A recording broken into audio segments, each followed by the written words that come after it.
بڑی تیزی سے اسلام آباد میں عدالت میں میرا توشہ خانہ کیس چل رہا ہے. ہمایوں دلاور الرحمن الرحیم ایاک نعبد و ایاک نستعین. میرے پاکستانیوں، بڑی تیزی سے اسلام آباد میں عدالت میں میرا توشہ خانہ کیس چل رہا ہے. ہمایوں دلاور صاحب پریزائڈ کر رہے ہیں اس میں، اور ہم نے کوشش بڑی کی ہے کہ چیف جسٹس اسلام آباد ہائی کورٹ، اور ہم بڑی دیر سے کوشش کر رہے ہیں کہ وہ ہمارا کیس ٹرانسفر کریں ہمایوں دلاور سے، کیونکہ یہ حق ہوتا ہے ایک جو ہر شخص کا، اس کا ہمیں آئین، ہمارا قانون حق دیتا ہے کہ اگر ہمیں ایک اعتماد ایک جج پہ نہیں ہوتا تو ہمارا حق ہوتا ہے کہ ہم اپلائی کریں کہ ہمارا کیس ٹرانسفر کر دیں. اور یہ ہم نے تب سے کیا تھا، یہ میں نے کل بھی بات کی، میں پھر بھی آپ کو بتا دوں کہ جب مجھے غیر آئینی اور قانونی طور پہ اٹھایا گیا اسلام آباد ہائی کورٹ سے اور مجھے پولیس لائنز میں رکھا گیا، تو ادھر ایک دم پتہ چلا کہ ہمایوں دلاور صاحب نے عدالت نکالی اور مجھے طلب کر لیا توشہ خانہ کیس پہ. نہ میرا وکیل، نہ مجھے پتہ کسی چیز کا، اور اس کیس میں پھر فرد جرم لگا دیا. قانون تو یہ ہے کہ مجھے بتا کے لگانا چاہیے تھا، بتائے بغیر لگا دیا. تو ہمیں تب ہی سمجھ آ گئی کہ یہ ہمیں یہاں انصاف نہیں ملے گا. تو اس کے اگلے دن ہم نے تب سے اپلائی کیا اسلام آباد ہائی کورٹ میں ٹرانسفر کا. اب میں بات کر رہا ہوں 12 مئی کو، یہ تقریباً اب سمجھ لیں کہ 3 مہینے گزرنے لگے.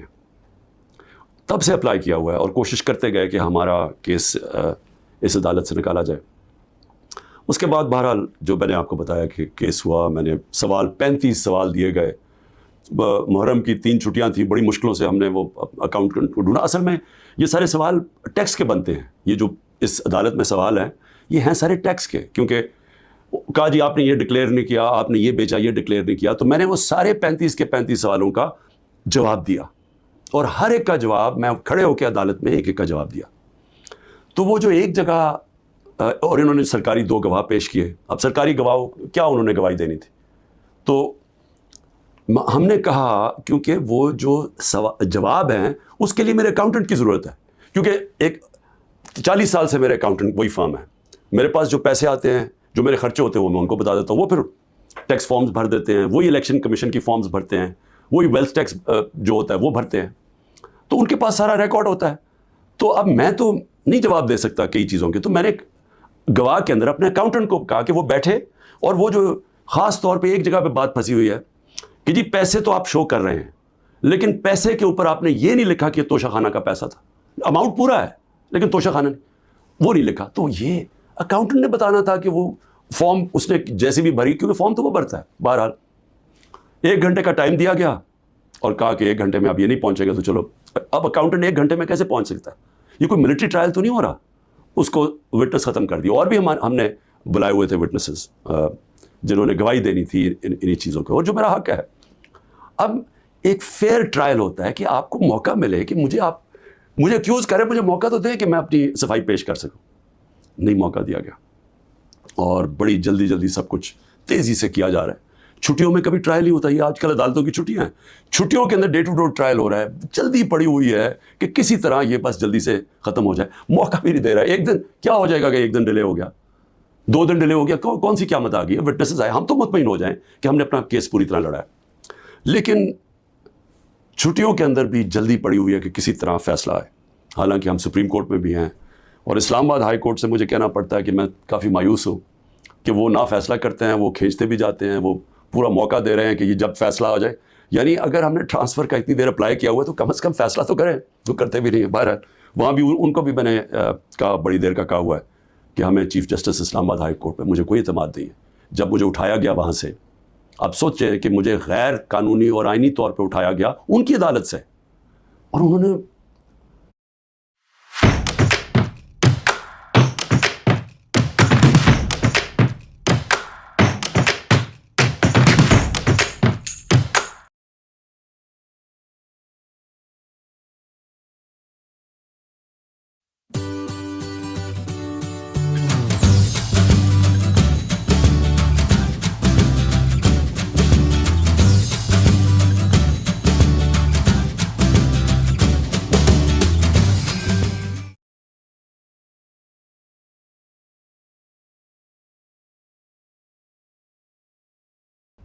اس کو لیگلائز کر دیا.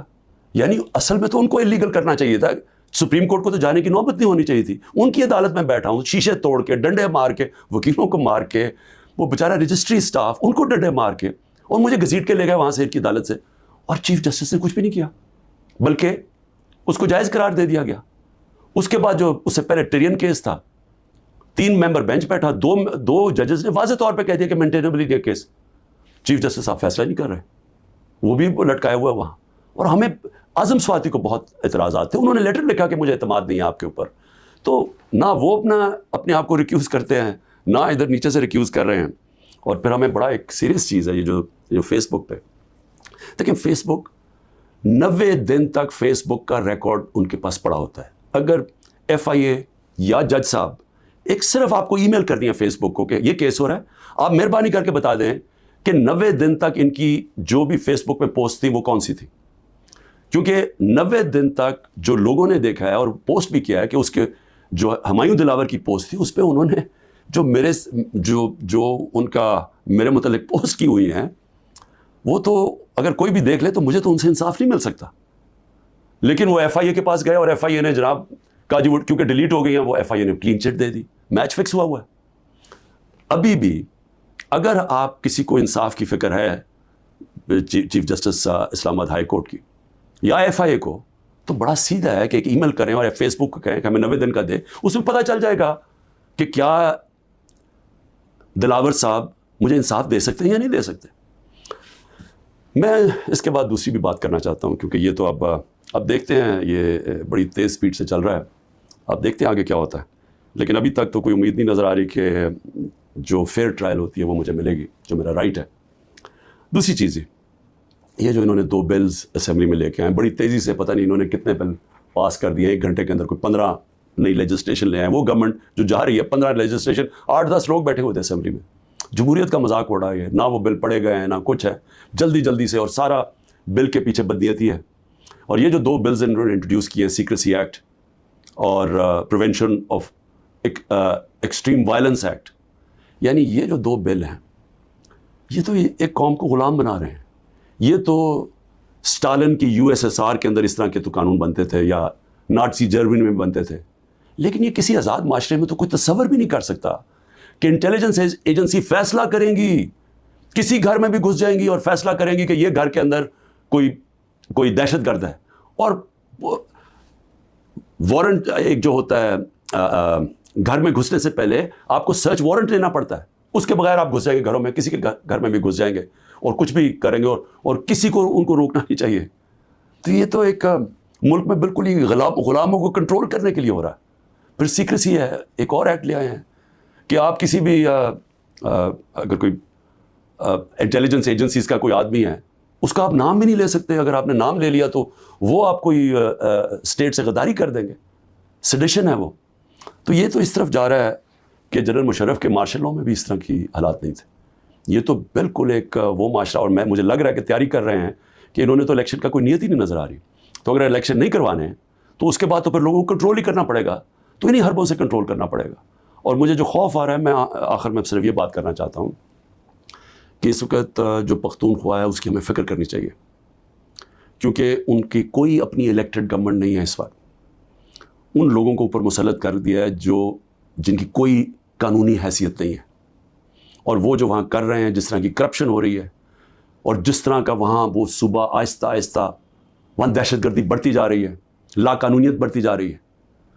تو وہ تو لوگوں کو پہلی نوجوان وہاں سارے قبائلی علاقے کا جو جس طرح کی تباہی مچی تھی, جو جس طرح کی قتل و غارت ہوئی ہے قبائلی علاقے میں, ڈرون اٹیکس ہے, ملٹری آپریشنز, اوپر سے طالبان ایک طرف, وہ دوسری طرف فوج, تو وہ جو لوگوں سے ہوا, جس طرح کی تباہی مچی وہاں, تو وہ تو اسی سے ابھی نکل رہے ہیں. تو اگر یہ اسی طرف چلا گیا پھر سے, تو مجھے تو سمجھ نہیں آ رہی کہ کیا جو اس وقت فیصلے کر رہے ہیں اس ملک کے, کیا ان کو اندازہ ہے کہ نیچے گراؤنڈ کے اوپر کس طرح کا غصہ اٹھ رہا ہے. کیا اندازہ ہے کہ جب وہ پولیس لائنز کے اندر جب 100 پولیس والے شہید ہوئے تھے, پتہ ہی نیچے سے کیا آوازیں آ رہی تھیں. اور اب جو بجوڑ میں ہوا اس کے اوپر سارے پختونخوا کے اندر کس طرح کا غصہ گیا. کیا کسی کو اندازہ ہے کہ یہ کس طرف جا سکتا ہے. اور میں اس لیے کہہ رہا ہوں کہ بہت ضروری ہے، ایک ہی طریقہ ہے کہ یہ جو نیچے گراؤنڈ کے اوپر غصہ ہے یہ تب نکلتا ہے جب الیکشنز کرواتے ہیں. الیکشنز میں لوگوں کا غصہ نکل جاتا ہے اور پھر ایک جب منتخب گورنمنٹ آتی ہے لوگ امید لگا لیتے ہیں، اور ہوتا کیا ہے کہ وہ جو سارا ٹیمپریچر ہے وہ نیچے آ جاتا ہے، اسٹیبلٹی آ جاتی ہے، استحکام آ جاتا ہے ملک میں. تو یہ جو دوسری طرف ابھی کوششیں ہو رہی ہیں، جو لوگ اس ملک میں جن کا جینا مرنا ہے ان کو خوف آنا شروع ہو گیا. جو 12 لاکھ یہاں سے پروفیشنلز چھوڑ کے گئے ہیں اور جا رہے ہیں آج، ہمیں سمجھ آنا چاہیے کہ ان کی امید ختم ہو گئی ہے. یہ سب سے خطرناک چیز ہے کہ ایک معاشرے میں لوگوں کی امید چلی جائے. تو جس طرف ہم جا رہے ہیں یہاں تو کوئی روشنی نہیں نظر آ رہی، اور اگر انہی لوگوں نے بیٹھے رہنا یا اسی طرح پاکستان میں الیکشنز کے بغیر ایک کنٹرولڈ گورنمنٹ چلانی ہے اور لوگوں کو کنٹرول کر کے چلانا ہے. میں یہ اپنے تجربے سے ایک تاریخ کا ایک طالب علم ہوں، میں آپ کو بتانا چاہتا ہوں جو سیاست میں ایک زیرو سے ایک پارٹی آج سب سے بڑی ماشاءاللہ پاکستان کی پارٹی ہے، جو میرا تجربہ ہے عوام کا، میں آپ کو کہنا چاہتا ہوں کہ یہ پاکستان کو ادھر لے کے جا رہے ہیں. جو لوگ سمجھ رہے ہیں کہ وہ ڈنڈے کے زور سے اس ملک کو کنٹرول کر لیں گے، وہ سمجھتے نہیں ہیں، عوام کی سوچ نہیں سمجھتے، نہ وہ تاریخ جانتے ہیں نہ وہ پولیٹکس سمجھتے ہیں، اور وہ پاکستان کے لیے بہت بڑا خطرناک اندھیرے کی طرف ہم لے کے جا رہے ہیں. پاکستان زندہ باد.